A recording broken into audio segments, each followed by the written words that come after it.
In today's video, we will discuss question number 10 from Comparing Quantities exercise 8.3. So question is, the population of a place increased to 54,000 in 2003 at a rate of 5% per annum.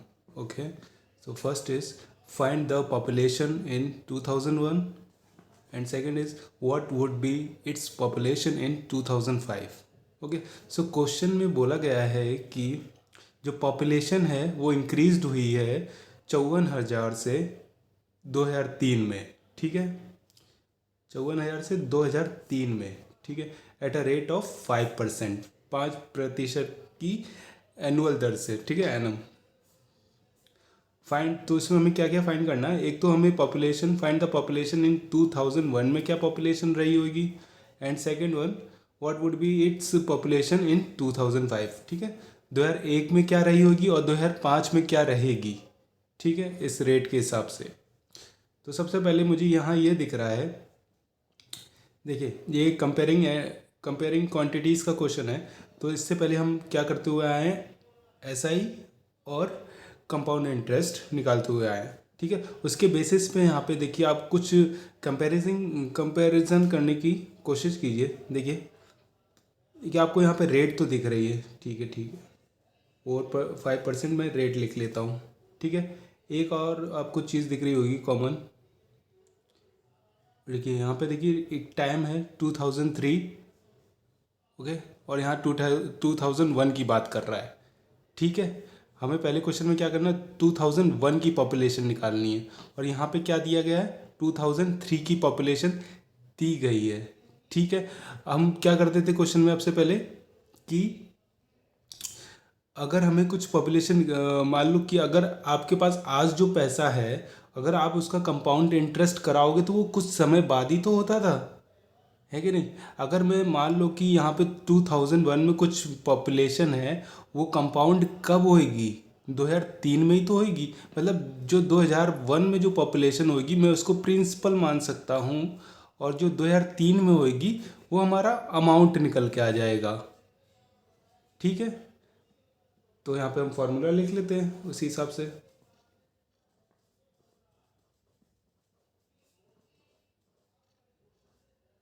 Okay, तो amount तो यहाँ पे दिया नहीं है, हमें यहाँ पे क्या दिया है, 2001, मतलब हाँ सॉरी, यहाँ पे अमाउंट तो दे दिया है हमें, 2003 का तो दे दिया है, और यहाँ पे पूछा गया है 2001 का, मतलब प्रिंसिपल अमाउंट, ठीक है। तो यहाँ पे पी मान लेते हैं, और 2003 में क्या पॉपुलेशन थी, 54,000, ठीक है।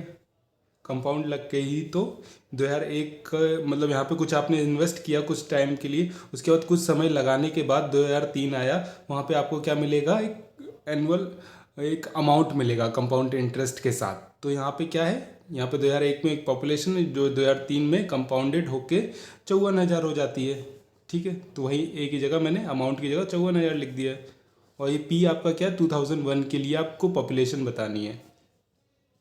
1 प्लस आर जो है 5 है, और देखिए हमें टाइम तो अपने आप ही पता चल गया, 2001 से लेके 2003 तक जाने में आपको कितना टाइम लगा, 2 साल लगा, ठीक है। उसके बाद नॉर्मली इसको सॉल्व कर लेंगे हम, 105 स्क्वायर ले लेते हैं, ठीक है। फिर हमें क्या करना है, इसको हम right hand left hand side भेजेंगे, और ये नीचे आ जाएगा क्रॉस मल्टीप्लाई के थ्रू, ठीक है। 54,000 ऐसे ही रहेगा, इक्वल टू पी, पी किसकी पॉपुलेशन है, 2001 भी लिख देता हूँ।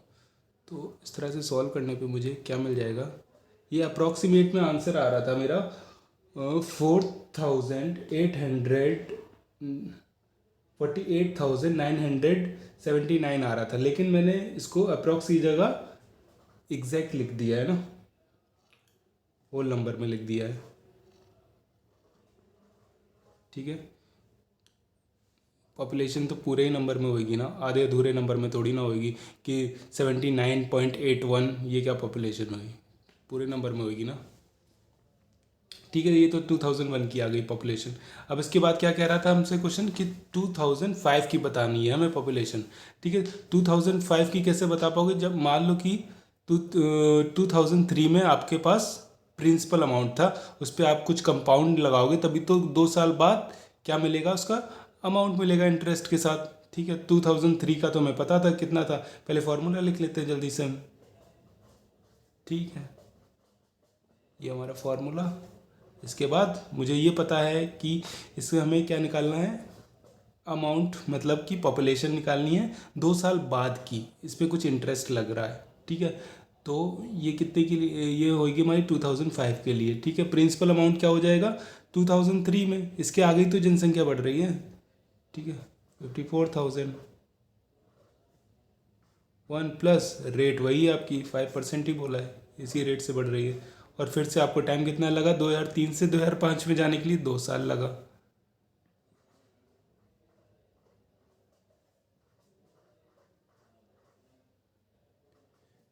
105।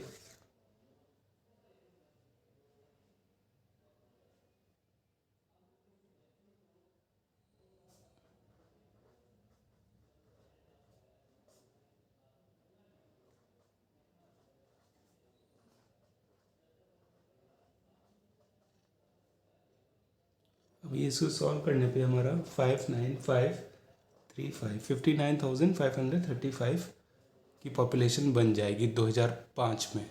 ठीक है, होप सो आपको ये क्वेश्चन अच्छे से समझ में आया होगा। अगर आपको ये क्वेश्चन अच्छे से समझ में आया तो प्लीज़ मेरे चैनल को like and share and subscribe करना बिल्कुल भी ना भूलें। Thank you so much.